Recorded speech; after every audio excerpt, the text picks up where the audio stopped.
আজ আন্তর্জাতিক গণতন্ত্র দিবস।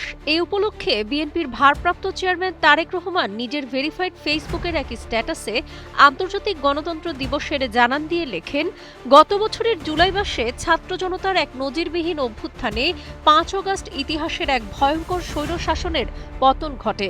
এখন তাই ঐক্যবদ্ধভাবে আমাদের বাংলাদেশ গণতন্ত্র পুনঃপ্রতিষ্ঠা করার লক্ষ্যে একযোগে কাজ করে যেতে হবে।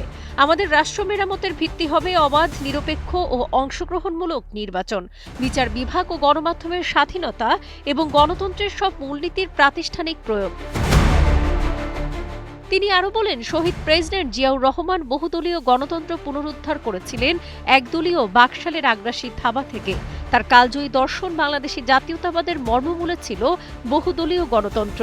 আর প্রকৃত গণতন্ত্রের ভিত্তি হচ্ছে মানবিক মর্যাদা, ব্যক্তি ও বাকস্বাধীনতা এবং সামাজিক ন্যায় বিচার ও সাম্য। দেশনেত্রী বেগম খালেদা জিয়া অগ্রগামী করেছিলেন শহীদ জিয়ার চিন্তা ও দর্শনকে, আর এজন্য তাকে সহ্য করতে হয়েছে বিভিন্ন সময়ের স্বৈরতন্ত্রের হিংস্র আক্রমণ।